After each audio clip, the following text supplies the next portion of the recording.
bem-vindos a mais um vídeo do Linked Books. Eu sou a Cristina e hoje vou entregar uns livros na biblioteca que eu trouxe no mês passado, ainda em novembro. Mas antes de entregar, queria-vos falar sobre este livro que eu vou entregar, que é O Sonho e a Fúria, de William Faulkner, um livro genial, e queria-vos falar dele antes de o entregar.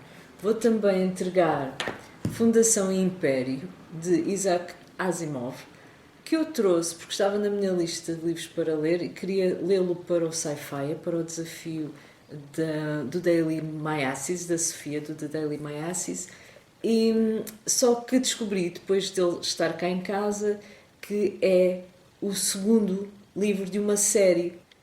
E então resolvi não ler o Fundação Império, mas ler o primeiro livro da série, que se chama Fundação. Vou ver se estará lá na biblioteca hoje. E também vou devolver todos os contos de Edgar Allan Poe. Li apenas um conto deste livro, eu já falei disso nas leituras do mês de novembro. Era para ler, aproveitar, porque está aqui um outro livro que está na minha lista, uma novela de Poe, que se chama A Narrativa de Arthur Gordon Pym, de A. Gordon Pym, e é a única novela de Poe. E eu pensei, já que está cá em casa, vou aproveitar para ler, mas não está a encaixar muito bem agora nas minhas leituras, nos meus planos. Então, como está na biblioteca, eu até tinha pensado que tinha que comprar um bom livro de contos de Poe, porque aparece muitas vezes mencionado, mas estando na biblioteca é só lá ir buscar depois de novo. Agora, este livro eu vou entregá-lo daqui a pouco e queria mesmo falar sobre ele com vocês, porque é um livro que eu acho que vale a pena falar sobre ele, até mais para incentivar a leitura. William Faulkner foi com este livro que encontrou a consagração enquanto escritor. É curioso que foi numa altura em que um livro dele tinha sido rejeitado por uma editora e que ele resolveu escrever o que lhe apetecia, portanto, sem estar a pensar no leitor ou se ia agradar ou se não ia agradar, e parece que encontrou aqui realmente a sua voz, e não é à toa que Faulkner é Prémio Nobel. O que é que vos posso dizer sobre este livro, sobre a história, muito resumidamente? Não vou spoiler, não se preocupem. É a história de uma família, a família chama-se a família Compson e vive no sul dos Estados Unidos, uma família que tem servos negros como empregados, portanto, a família tradicional rural do sul, muito conservadora, muito fechada em si mesma, e é a história desta família que está aqui narrada. Se é que posso dizer que houve de facto uma narração no sentido usual da palavra, narração de uma história. Não é bem isso que aqui acontece, e aqui é que está a genialidade do autor. São 4 as partes deste livro. A primeira parte narrada por Benji, o filho mais novo do casal que é deficiente mental e que se passa no ano de 1928. Depois, a segunda parte narrada pelo filho mais velho do casal, um jovem muito sensível e inteligente que se chama Quentin e que se passa um pouco atrás no tempo, 1910. E depois as últimas 2 partes, terceira e quarta parte, onde o foco narrativo também é alterado, portanto, são outros narradores. Voltamos a 1928, ao dia antes e ao dia depois de quando começa a história no início, narrada por Benji, o dia antes e o dia depois. O livro é muito difícil. Esta foi a leitura mais difícil que eu fiz em 2018 e será talvez um dos livros mais difíceis de ler de toda a minha vida. Porquê?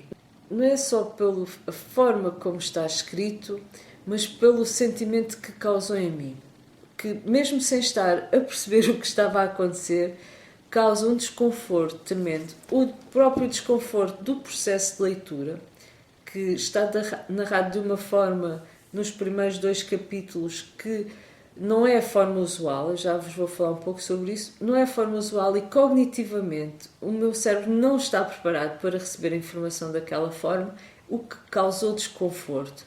O que estava a ser falado também causava desconforto emocional, porque pressentia que algo muito errado estava a acontecer ali naquela história, mas não conseguia apreender o quê. Então fica-se logo na primeira parte, que é narrada por um deficiente mental, um filho da família, o filho mais novo da família, o Benji, que é deficiente mental e que apreende a realidade de uma forma completamente diferente da nossa. Apreende a realidade muito através dos cheiros. Esse é o sentido que ele tem mais apurado, os cheiros e os sons também. E aqui é uma apreensão completamente diferente e é ele que nos está a narrar a história. Ora, entendem como isso o próprio Benji não compreende a sua realidade, ou seja, compreende de uma forma completamente diferente da nossa, com uma percepção completamente diferente, como é que nós a vamos entender. Então vamos ali apanhando bocados da história e alguns pedaços bem desconcertantes que criavam aqui aquela sensação que alguma coisa está muito errada naquela família, naquilo que se está a passar. Nós não sabemos o que se está a passar. E é preciso persistir.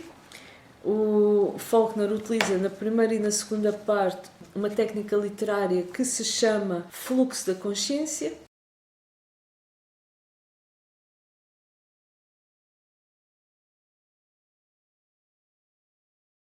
Quero então, no final disto tudo, dizer que se têm vontade de ler este livro, encham-se de coragem, persistam, deixem passar a primeira e segunda parte, mesmo se não estiverem a entender muito bem, continuem na terceira e na quarta parte, vão entender praticamente tudo, e se não entenderam tudo, ou se já se esqueceram das coisas para trás, eu acho que vale sempre a pena, quando terminam o livro, voltarem a reler a primeira e a segunda parte, porque aquilo que não fazia sentido, de repente, começa-se a encaixar as peças e uma autêntica revelação. E é realmente nesse momento da revelação da história e do encaixar da primeira e da segunda parte nos sítios onde elas fazem sentido. Não é que se entenda tudo também, assim não está tudo explicado, mas tudo encaixa e tudo se percebe, e é aí nessa altura em que percebemos a verdadeira genialidade deste autor, e pelo menos para mim foi muito desagradável emocionalmente, cognitivamente, difícil de ler, mas um livro, como eu falei, cola-se mesmo quando tentamos esquecer aqui esta história, que é uma história onde no fundo não há esperança, é uma história do realista, do pior que há nas relações humanas, ou às vezes não é só o pior, sobre relações humanas, mas sem uma ponta de esperança.